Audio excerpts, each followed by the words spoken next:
Ya hemos visto todas las características de una función. Ahora nos queda agruparlas para hacer un estudio completo de la gráfica de una función. ¿Y esto cómo lo vamos a hacer? Pues viendo ejemplos. Empezamos con uno de ellos. Tenemos esta gráfica y vamos a empezar con las características que hemos visto en el mismo orden que las hemos visto para no liarnos. Por supuesto, si cambias el orden no pasa nada. Bueno, lo primero que vimos fue el dominio. Y el dominio recuerdo que eran los valores de x para los que la función estaba bien definida. Y era como que teníamos que ir aplastando desde arriba abajo y de abajo arriba para ver cuáles son esos valores. Pues empezamos. Si vamos aplastando de arriba abajo, toda esta zona de aquí quedaría aquí cubierta. Todo esto de aquí y esto de aquí quedaría aquí, porque esos son los valores de x que se corresponden con esa parte gráfica de la función. Y ahora nos toca la parte de abajo. Esta de aquí se quedaría aquí, todo esto aquí, y cuidado, como esto está cerrado, este también estaría cerrado. Que ahora no nos vaya a aparecer ninguna duda, porque como este está abierto, parece que aquí quedaría abierto, pero claro, este ya indica que este valor de x sí que existe en el dominio. Así que este compensa este boquetito abierto. Ahora toda esta parte de aquí, al aplastarla contra las x, se quedaría así. Eso quiere decir que toda esta parte son valores de x que están en el dominio. Esto también quedaría cubierto y todo esto hasta aquí quedaría cubierto. Es decir, el dominio corresponde con esta parte que está señalada. Aquí no hemos puesto si era abierto o cerrado. Pues miramos, como esto es abierto, pues eso también debe ser abierto. Esto es un intervalo. Y ese intervalo, si esto es menos 3, esto es menos 4, este sería menos 5, pues ese intervalo iría desde menos 5 hasta 5, menos 5 abierto y 5 cerrado. Así que este sería el dominio de nuestra función. Y recordad que lo escribíamos así, dominio de f, con esta abreviatura. ¿Qué nos tocaría ahora? El recorrido. El recorrido eran los valores de y que alcanzaba la función, es decir, los valores de este eje. Un truco era aplastar toda la función contra el eje y para ver cuáles son esos valores que se alcanzan. Empezamos. Esta parte de aquí cubriría todo esto hasta aquí, teniendo en cuenta que esto es abierto, este también sería abierto y este abierto también sigue respetando eso. Así que por ahora ese puntito se queda abierto y no se cubre, ¿vale? Toda esta parte ya está reflejada y toda esta parte también estaría reflejada ahí. Así que ya eso no nos preocupa. Esto significa que se alcanzan todos los valores de 0 a 2, incluido el 2.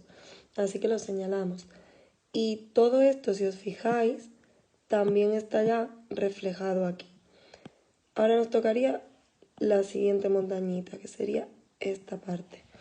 Aquí se indica que se alcanzan todos los valores de 0 a 2, que ya lo teníamos indicado, pero hay otros valores más hasta 2,5. Así que debemos señalarlos e indicar que el 2,5 también se alcanza, porque efectivamente para x igual a 4 y es 2,5. Solo nos queda esto y esto. Esta parte ya está indicada que se alcanza porque es todo esto de aquí. Pensad que el 0 no lo hemos marcado, pero también estaría porque todos estos puntitos indican que igual a 0 también se alcanza. Esto, como digo, está señalado en esa parte de ahí. Y por último, esto lo único que tenemos que ver es si llega un poco más abajo o no que lo que ya habíamos señalado. No llega más abajo, pero aquí habíamos dicho que era abierto. Como este es cerrado, indica que ese valor de y sí que se alcanza. Así que esto lo que me aporta es que ese valor de y sí se alcanza y por tanto el recorrido de f va desde menos 2,5, que sería ese punto, hasta 2,5. Tened en cuenta que siempre vamos de abajo a arriba. ¿Por qué? Pues porque abajo los números son los negativos, que son más pequeños, que los de arriba, que son los positivos. Siempre de aquí a aquí. Hasta aquí hemos señalado dominio y recorrido. Así que vamos a dejar limpia nuestra gráfica para seguir adelante. Ahora deberemos ver si la función es continua o no. Yo creo que ya tenéis claro que para dibujar esto, en este momento de aquí hace falta levantar el lápiz del papel. O sea que la función no es continua en todo su dominio. Es decir, f es discontinua. Vimos los diferentes tipos de discontinuidad que había, así que vamos a identificar esta discontinuidad. Para empezar, la discontinuidad está aquí, en menos 1,5. Y este tipo dijimos que era discontinuidad de salto finito. Entonces lo indicamos en este apartado. F presenta una discontinuidad de salto finito en x igual a menos 1,5 y ya habríamos acabado el apartado de continuidad. Vamos a ver cuáles son los puntos de corte con los ejes. Empezamos por los puntos de corte con el eje x, que son los puntos de la función que se cortan con el eje x, como su nombre indica. Entonces, ¿cuáles serían?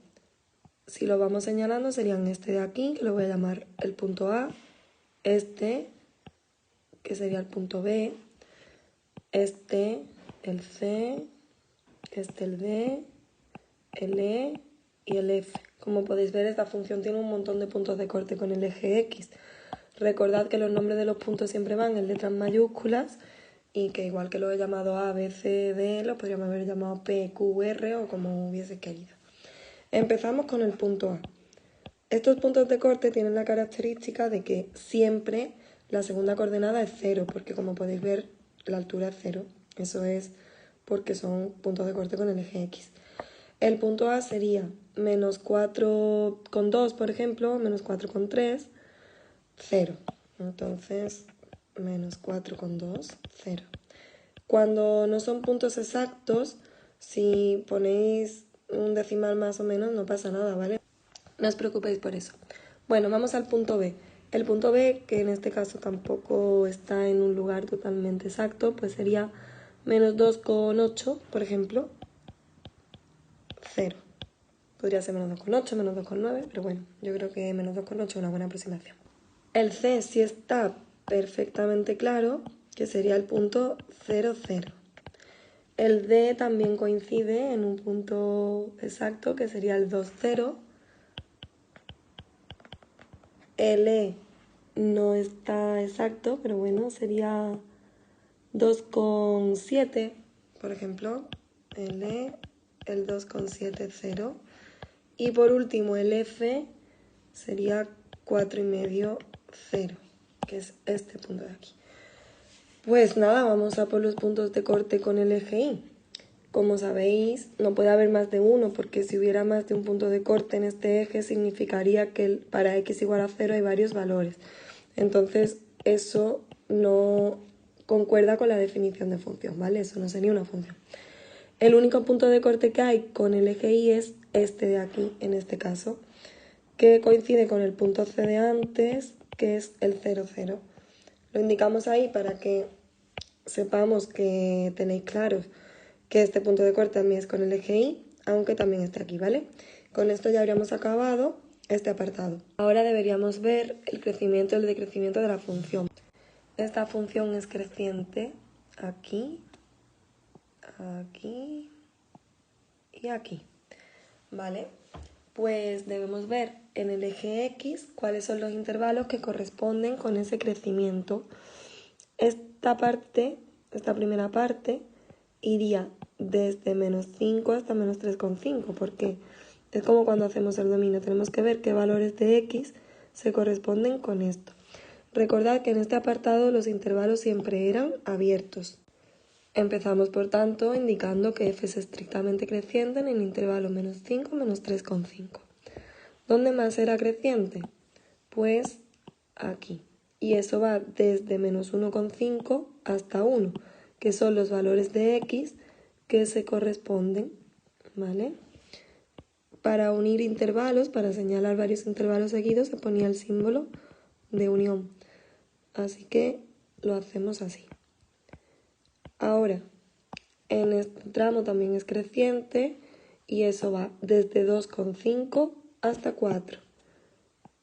Lo señalaríamos así y aquí lo escribimos así. Ya tendríamos estudiado todo el crecimiento. Vamos a ver ahora el decrecimiento. La función decrece en estas zonas que estoy señalando en verde. Y ahora tenemos que ver cuáles son los intervalos del eje X correspondientes a esta zona. Vamos a ver. La primera. Esto va desde menos 3,5 hasta menos 2,5. Ahí. Ahora la segunda parte va desde 1 hasta 2,5. Lo vamos escribiendo también, igual que antes, y ya solo nos quedaría un intervalo que iría desde 4, porque esto cae aquí, hasta 5. Muy bien, ya hemos estudiado el crecimiento al decrecimiento. Si nos fijamos queda todo bien coloreado, no hay colores que se solapen. Pero ¿qué ha pasado aquí? Aquí hay como una zona hueca, ¿no? Eso corresponde a esta parte de la función, que sería esto de aquí. Y eso va desde menos 2,5 hasta menos 1,5. Pero si no es creciente y no es decreciente, ¿qué es? Pues cuando las funciones presentan un tramo así, eso es que la función es constante en ese intervalo, en el intervalo menos 2,5 menos 1,5. Así que ya hemos señalado todas las características de crecimiento, decrecimiento e intervalos constantes de esta función. Es importante también que sepáis que este apartado que hemos nombrado crecimiento y decrecimiento realmente se llama monotonía porque es lo que engloba al crecimiento, al decrecimiento y a los intervalos donde la función es constante. Le cambio el nombre para que lo tengáis presente, pero por supuesto si vosotros escribís crecimiento y decrecimiento no pasa absolutamente nada.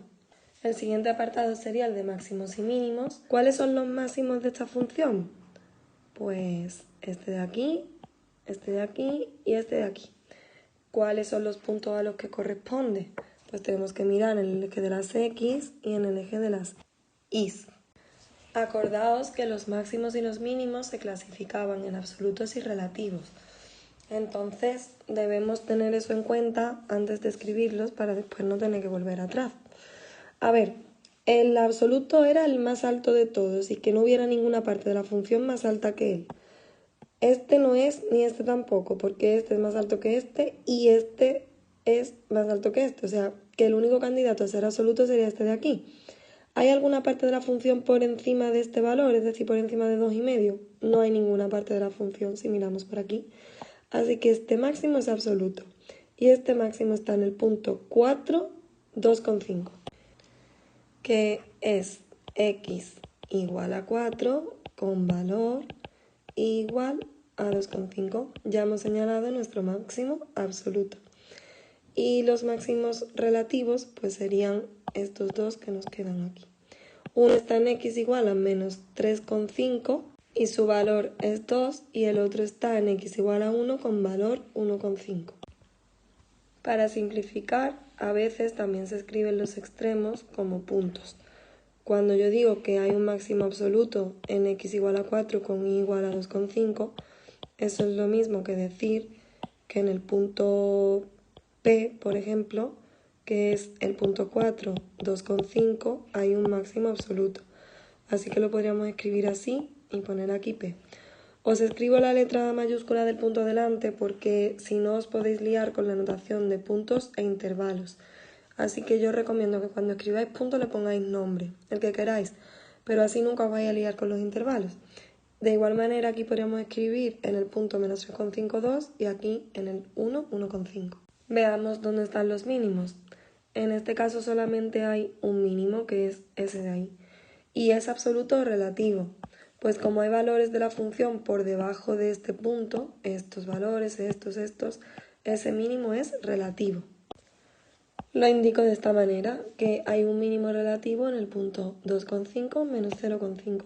Y como mínimo absoluto no hay, pues pongo no o pongo no hay, como queráis. Solo nos falta por ver los apartados de periodicidad y simetría.